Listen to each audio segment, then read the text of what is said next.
Namaste, my friends. Beep. What is that beep? That's the emergency broadcast system. You know, that annoying beep that interrupts you in the middle of your TV show? Well, this beep is to interrupt you from your normal, daily, ordinary life. So I can broadcast a very important message. It's an urgent message. And I really want to emphasize that this particular discussion is urgent in nature. It is the fact that you must meditate, and you must meditate now. Now you may be thinking, well, there are so many reasons, generally speaking, that people emphasize meditation, and perhaps that is the motivation behind this discussion here, right? Why meditate, and what's the urgency? I mean, you've probably heard of all the various reasons to meditate, such as meditate so that love can blossom within you, or that you can find joy, or supreme intelligence can come to bear and manifest in your life, or you can de-stress or sleep better, meditate so you can have better health. But really those are not the true reasons for taking up meditation. That's right.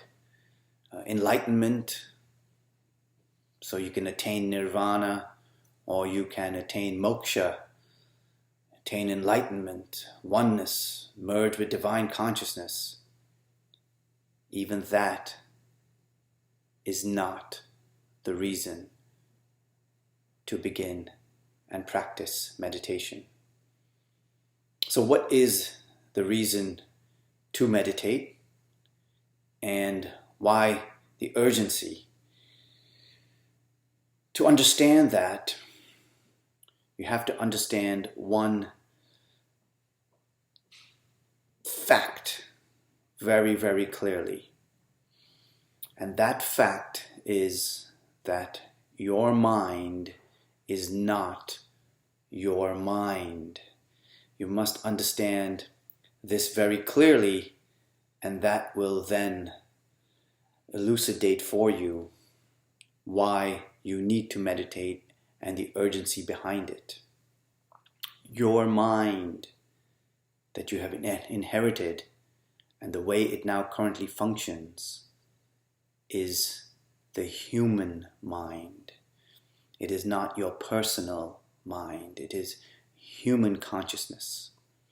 And human consciousness has come to be this way over thousands of years of conditioning. So the way it works, the way thinking works currently, is something that has formed over a long period of time, and that is the thinking that you are now participating in. If this thinking was great, if this mind was great, and if society was great, there would be no issue. But that's not our current state.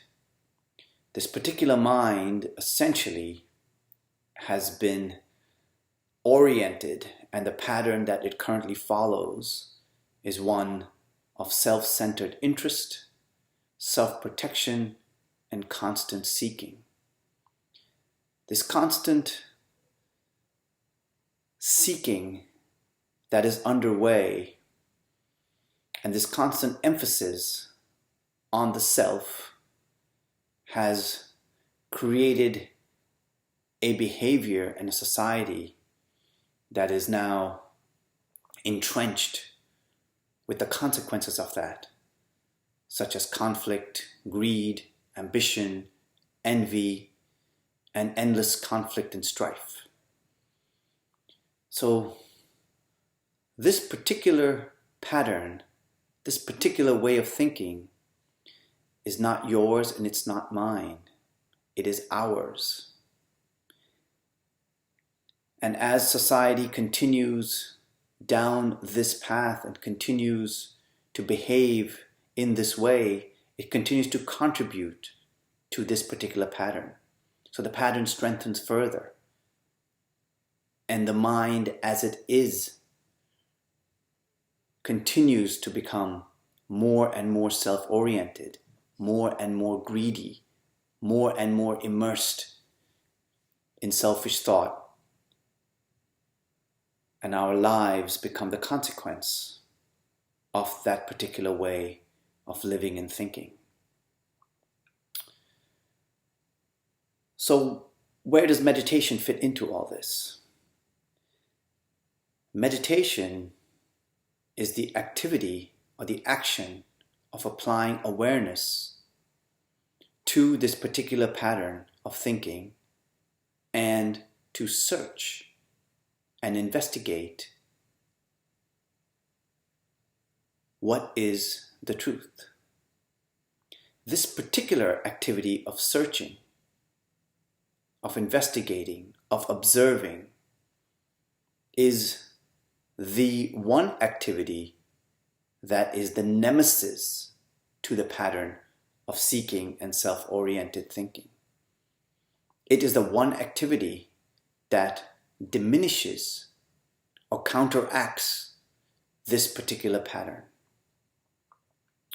So what is it that I am really saying here?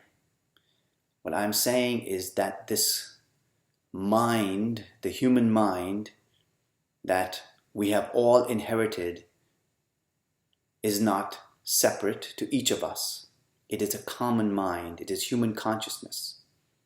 This mind continues to work in this way, for that is what society breeds more of. This is leading us down a path of destruction, of more and more conflict, of more and more division. When you meditate and you participate in the activity of searching, of investigating, of watching, of observing, then you are participating and using the mind and human energy in a totally different way. Now, the more of us who participate in meditation, no matter with what intensity, in whatever manner we can, we contribute to bringing about a change in the direction of our common consciousness. Let that sink in. That means every time you participate in meditation, in observation, in mindfulness, in conscious living, you are abstaining from contributing to self-oriented thinking, and you're contributing to the antidote to that poisonous way of living that has led to the catastrophe that our society is now. So, by enough of us meditating, we create a critical mass that can bring about a change in our unified human consciousness. Meditation, therefore, is the greatest act of compassion. That is the first reason to meditate, not for any of the gains that you will personally achieve as a result of meditation, for that is still contributing to a selfish way of looking at things, right? You have to get that your motivation for meditation is not coming from a place of self-oriented thinking.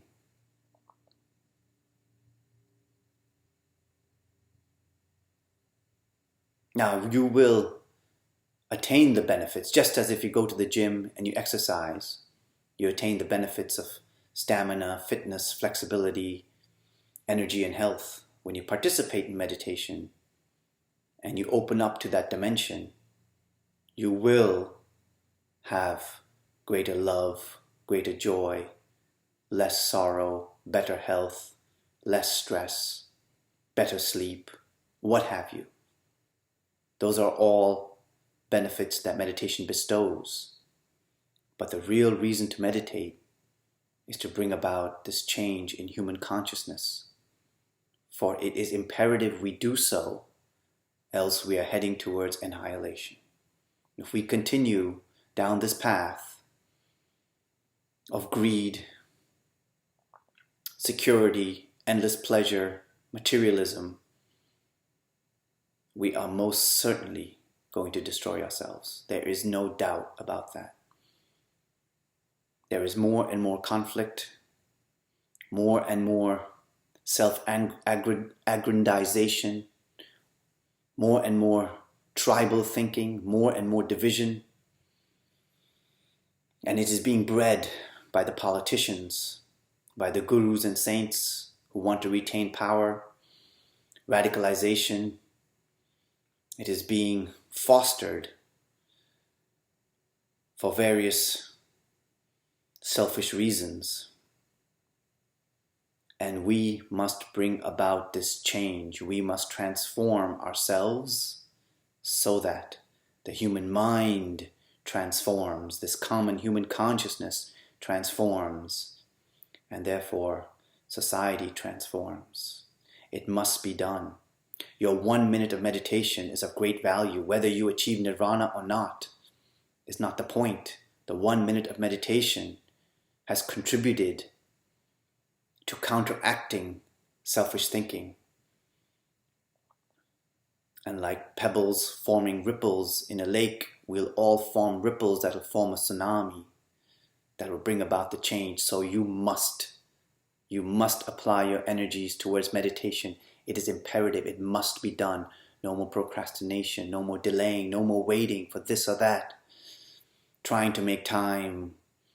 Oh, when I can get up at 4 a.m., when I quit my job, when I retire. There is no longer a time for that, my friends. The house is burning down. We must do all we can to save ourselves, our society, and humanity. Thank you, everybody. God bless you all.